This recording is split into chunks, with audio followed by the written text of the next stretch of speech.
বাংলাদেশের রাজনীতিতে এখন চরমোনাই পীর সাহেবের দলকে নিয়ে টানাটানি। এর কারণটা কি? এর কারণটা জানার জন্য আপনাকে পিছনে একটু হাঁটতে হবে। দেখেন বাংলাদেশের অতীতে যে নির্বাচনগুলো হয়েছে অর্থাৎ ফেসিবাদ হাসিনার আমলে শেষের যে একটা নির্বাচন ২০১৮ সালের নির্বাচন, সেই নির্বাচনে কিন্তু বিএনপি জামাত সহ সকল রাজনৈতিক দলগুলো কিন্তু অংশগ্রহণ করছিল। তো সেই নির্বাচনে কিন্তু চরমোনাই পীর সাহেবের দল চতুর্থ পজিশনে ছিল, অর্থাৎ ৪ নম্বর পজিশনে ছিল।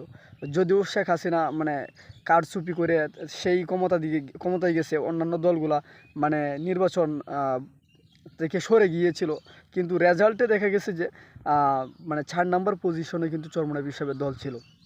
তো এখন যে বাংলাদেশের যে পজিশন বা সিচুয়েশন, সেই সিচুয়েশনে কিন্তু বিএনপি সাথে জানে যে তারা সরকার গঠন করবে, আবার জামাত চাচ্ছে তারা সরকার গঠন করা বা বিভিন্ন দলকে একত্রিত করতে পারলে সরকার গঠনের প্রক্রিয়াটা তারাও করার মতো একটা সামর্থ্য হবে।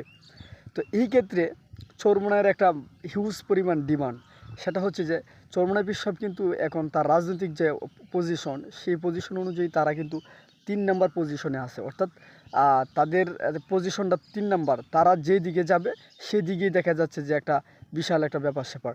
তো এদিকে জামাতও চাচ্ছে যে কোনো মূল্যে চরমোনাই পীর সাহেবের দলকে তারা তাদের জুটে আনতে। আবার ইসলামী আবার বিএনপিও চাচ্ছে তারা যে কোনো মূল্যে চরমোনাই পীর সাহেবের সংগঠনকে, রাজনৈতিক দলকে তাদের জোটে আনতে।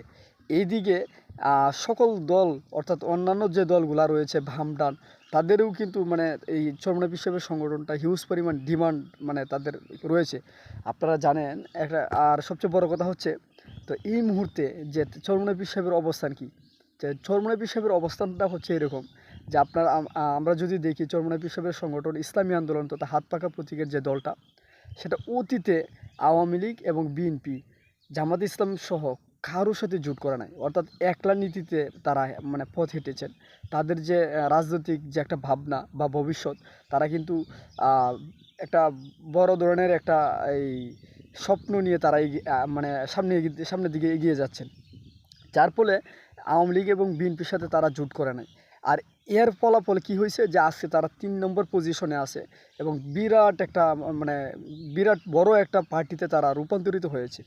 তো এই কারণে বলতে মানে টাইটেলটা এরকমভাবে দেওয়া যে চরমোনাইকে নিয়ে টানাটানি। আপনারা দেখছেন যে ইতিপূর্বে বিপি নুরুল হক নূরের দল সহকারে জামাত বিএনপি তারা মানে বারবার তাদের দলের যে নেতাকর্মী, চরমোনাই পীর সাহেবের যে দলের নেতাকর্মী, তাদের কাছে কিন্তু বারবার যাচ্ছেন এবং এই নিয়ে এই চরমোনাই পীরের দলকে নিয়ে টানাটানি এই বিষয়ে কিন্তু পত্রিকাগুলো অলরেডি লেখালেখি শুরু করছে এবং বিভিন্ন নিউজও আপনারা হয়েছে দেখছেন।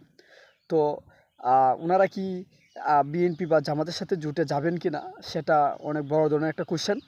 তবে এটারও একটা সমাধান আছে, তারা যাবেন কি যাবে না এটা ইনশাল্লাহ আমি বলতে পারবো। তো ইনশাল্লাহ পরবর্তী ভিডিওতে বলার চেষ্টা করব। আশা করছি সাথেই থাকবেন। ধন্যবাদ।